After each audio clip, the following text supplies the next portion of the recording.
the things that we need, so like the corn, the maize, the fish, how hard is it to produce that to meet? So I'm trying to think. You're doing all you can to, right, to start the farm. Can somebody else start a maize farm? Can somebody else start a fish farm? Can, like, if that connectivity is there, will that help? Yes. Short answer is yes. That is exactly what is needed. That is exactly what is required. But we lack that foresight in Sierra Leone. Hmm. We Well, lack that Josie, foresight. if Where I may just say real quick, we do in Sierra Mhm, Leone, but actually, because I was doing more research on it, and you find when you talk to other countries, in Africa, I'm saying, they also are facing mhm, some of these issues. They lack, mhm, they lack the resources, they lack the subsidies, and then people are no longer wanting to do some of these things or farming because it's so much work that they have to put into it, and then get very mhm. little back, and then having to fight with the big companies. So less and less people are wanting to be But part of all of this. what is the cost evaluation between us getting things here, right? Getting things fresh, and like, just thinking about it, if we get things fresh versus when we import everything, how is that cost? It's more cheaper when they import it. I'll be honest about that. It's cheaper. Is it the Why? Because quality because we get a lower quality imported, and or it's not necessarily about always about quality. okay? But you look at it from, let's look at Ukraine, for instance. Mm-hmm. Ukraine is the biggest producer of wheat Wheat, that we all Okay. yes. use for like bread and everything like that. Hmm. I mean, wheat, I don't think it's a local thing that can be produced in Sierra Leone anyway. But there were people that were importing a lot of poultry meat from Ukraine. But why is poultry production in Ukraine a lot more sustainable, or you know better than a country like Sierra Leone? One, they've put in place the pieces to the puzzle to have it to work for them. And it's also about mass production. You get the right support from the government, right? If you get the right support from the government, if the government put in place the facets that are required for that production to go on, it would work. But Mm. let's say in Sierra Leone. So I'll give you an example. One of the things I tried to do when I was in Sierra Leone is that I worked with a couple of yeah, I was working with a farmer, and we were looking to grow about 50 acres of maize. We did it. We I worked with him. We did everything to get, you know, start from the clearing of the field and growing the crops and doing the time of weeding and fertilization, all that kind of thing. About 2 weeks or 3 weeks before harvest, went there, everything was fine. Everything was fine. Everything looked great. Time to harvest, day to harvest. Literally, we worked with hybrid maize seeds. We worked with hybrid maize seeds. So the expectations were that we were going to get about 7 tons, at least 5 to 7 tons of maize per hectare, Okay. right? So 50 acres, that's about 20 hectares. Mm. Guess what? We came out with 4 tons. What happened? The whole Never. land, this is the land, right? The whole land. Everything in the inside was stolen. Was stolen. So, like, people just went in there and When you when we got there, when you get there, when you're looking from the outside, it's still fine. You're expecting but as you start going into the field, all the crops were gone. All the cobs were gone. All the cobs were gone. And so this is that should was the most should we frustrating thing. should we just like discourage people from even starting? But like, anyway, So I should we think like So just say don't even start? well, see what we I'm not try. gonna say that. Yeah, because Why? Well, this is the reason why we're having this conversation, is because I think for some of us on this side, because we hear things to an extent, there's a system, right? But then we also now have to change. You got to change everything you know when you go there to start a business. Like you literally But have to like, change what do everything you you know. change if you're starting and then somebody like there's people that think they should get what you're working for without working? How do you change that here? Because That's a good it's a It's a here mind. thing. Yep, it's a mindset that's a thing. good question. That's a How good do you question. change that?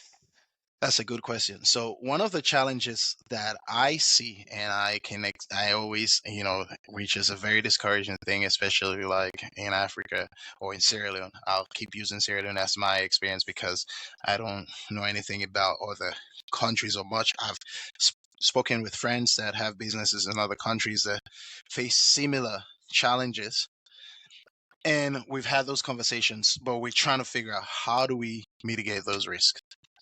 Like, how do we? We can't.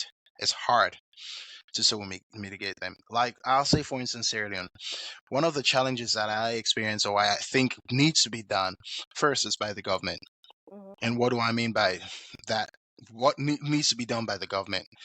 The government needs to support businesses and potential entrepreneurs by providing, by not even providing, but by helping to ensure that the rule of law,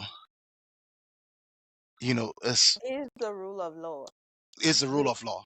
So if somebody steals from you and you take them to the police, especially in something like agriculture where we struggling to feed ourselves, the hammer of the rule of law should come down on that person. But how is that going to happen when, first of all, when you take someone to the police, you have to be the one to buy the paper and the pen to write the statement. When you take someone to the police, they'll tell you if they don't have somebody come, like a family member of them, come to the station, you have to feed them while they're in the station. Because then they'll tell you that they cannot hold on to that person if you don't feed them because it's inhumane. Yet that person probably just stole or has stolen over thousands of dollars of your money that is not recoverable again. If you I'm take that really trying person, to fix my face here. That's what I'm if doing. you take I'm that really person to the police and you take them to court, that case would go for years mhm. without. And you know this is the thing, you go to court, they'll adjourn it for next week, and then you go next week, they won't get to your case and you got to come the next week, or the judge will say, the judge might be sick or the magistrate might be sick that day. I had a wow. situation where I had to go to court every Tuesday for a whole year. And when you go to court, it's not like they schedule your sitting, say this would happen at 1 p.m., so you have to be there at 1 p.m. No. You get there in the morning. If they call you at 9 a.m., you should be there at 9 a.m. If they call you at 1 p.m., you should be there at 1 p.m. But you would not know what time your case is going to be called up. And so these are some of the challenges that discourage people from even starting, because I had a series of cases of theft where I took the culprits to the police. Yeah, I have to find to provide paper and pen to take a statement. That's one. I had to be the one to be feeding the thief in jail.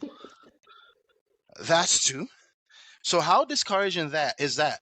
You tell me. I mean, if you have to be the one to be feeding somebody that stole from you. I have zero words. I told you I'm trying to fix my face here. That's So, So imagine Josie, that. my question to you is, with all these experiences, I know I mean, obviously there's the good and the bad, the pros and the cons. Um, with all these experiences, what would you advise someone else who would want to start? It may not necessarily be farming, it may be a business. But what should they think about when they want to go home and start a business? Well, first of all, and not so nicely put, you have to be very strict, and you can't be nice, because I'll say Sierra Leone. I keep using Sierra Leone because that's my experience. Mm-hmm. You know this whole phrase about do for God. We can talk na Creole. Do for Yeah. God. Mm. Everything na do for God.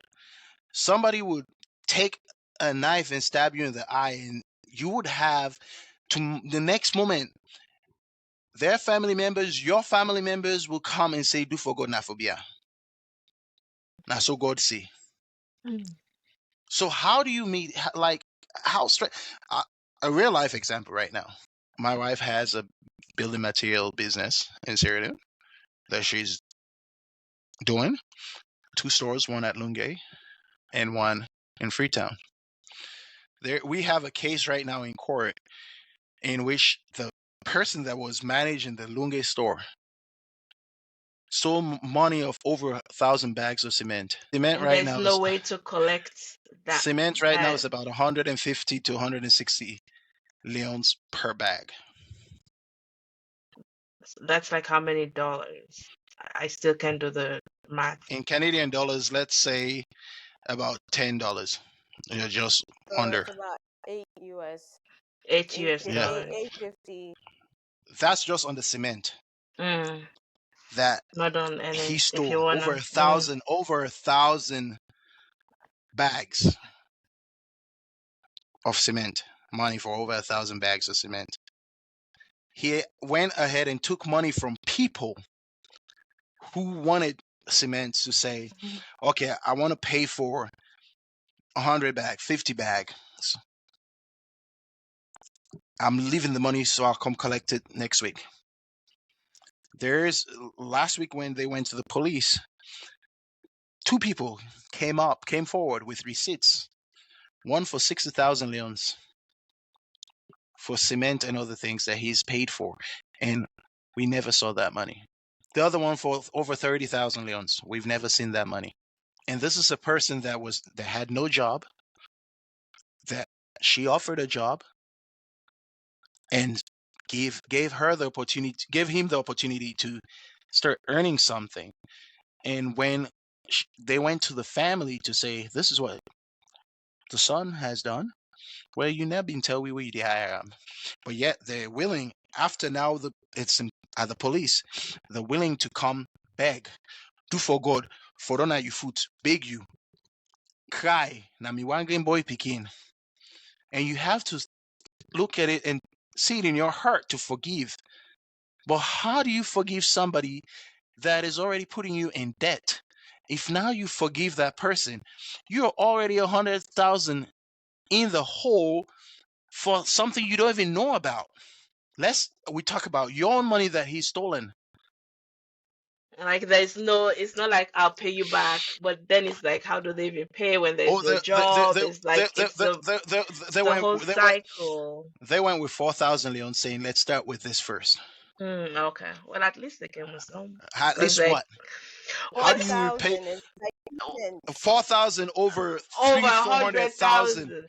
Well, I'm over? just No. saying because there's some people that don't come with anything. They just want you to let go. That is something But like we what do Kaba know said. that. Like those people, yeah, people don't come with anything. They just want you to So forget about it, again, like it never happened. exactly. So that is the situation.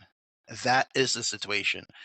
And they would steal from you, and you catch them. What do you do? And it's not like they're going to sell it and make money out of it, and you see something valuable, tangible from what they've Yeah, stolen. No, you're not. And that's the most hurtful part about it, because yeah, somebody steals from you and you're thinking, okay, this person has stolen this amount of money, and excuse me, let me see what he's done with that money. And yeah. he or she has nothing to show for it. And the sad part about that also, I always say, if I'm talking to somebody right now to say, I want to go start a business in wherever in Africa, my first advice, don't involve family. do not involve family. And I'm not shy about saying that, and I don't care what whoever says. Do not. I don't care if it's your brother, your sister, if they're dying of poverty. Do not involve them in your business Haba said the But same why thing. will you say that? because they're the first to steal from you, and they would be the ones to bring your business down without remorse. So But um, one on the last, we try to end everything on the upbeat, and I don't even know how we can get upbeat on this one. I it know just it's not everybody that is in that same, like in every situation, there are people that you can trust. It is hard to find. It is hard to find everywhere. It's not only in Africa, even here. But at least here, if you take like what I mean, like somebody can owe you and they'll find a way to get their money. Somebody will find their money somewhere because we all have credit, something we have to keep up with or do something with. But it's not that system back home. It's not that. Like you can find anything. My question or upbeat question I'm trying to to bring up is like, is there anything, any little tiny avenue where somebody can say, I want to help alleviate this poverty? Because for me, I've heard everything. The government needs to do something. The government needs to do something. I don't know how we can get the government to do something at this point. I don't know. What else can we do? What else can we do? Well, like first of all, if you want to do a business in anywhere in Africa, you got to be there. It's not like you're going to start a business and you say, I have people that I trust, Yeah. I can work with. You know, here at least there are things in place that you can start a business with someone and leave the business with them and go live in the US, and you know they're running your business for you here in Canada. Even if you pay your employees a lot more than normal, the risks are still there. There are still challenges. You just have to, for me, it's when you're doing it, you have to, in your own mind, have the experience and think about how you can alleviate some of those challenges. You can mitigate those challenges that you're facing as you go along, because trust me, every day is a new one. Every day is a new one, is a new challenge. If this week you didn't experience anything new, you have to be more than grateful to God that, okay, you know what, something new didn't happen that just blindsided me. Because Everything. there are going to be there are going to be times that is, and I don't want to say this, but I'll say it. It's sad that you have people, Africans, moving to Africa to do business, and they have to import foreigners from other countries not in Africa to go help run their businesses. You're talking about anything that has to do with logistics, management, finances. A lot of times you don't have our locals, indigenous, running those parts of the business. A lot of times that's a challenge. And you look at all these other foreign-owned businesses in these countries, they bring their own people. Why? Because they can't trust their own people.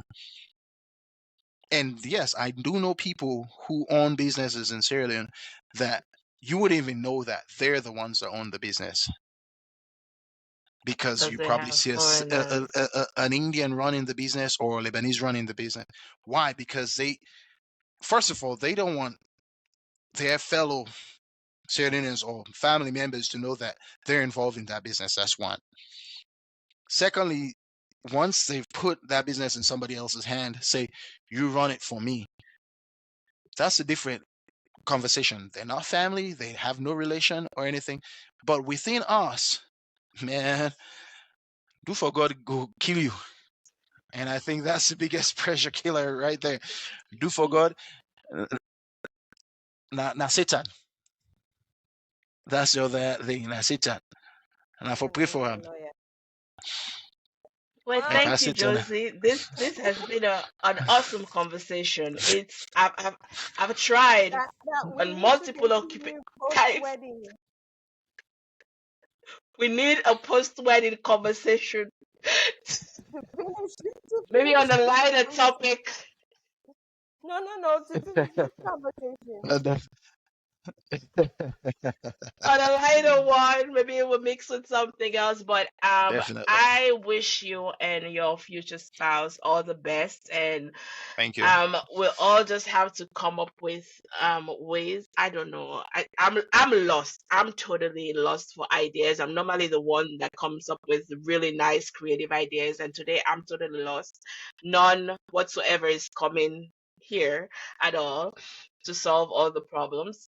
But I I want to thank you for actually coming in and actually voicing these things, because sometimes we just don't know, and sometimes people call you and say, I want to start this, I want to do this, and for you to just keep, oh, stop falling now, for you to just keep pouring money into things that you, but you need to know the risk, you need to know what you're getting into.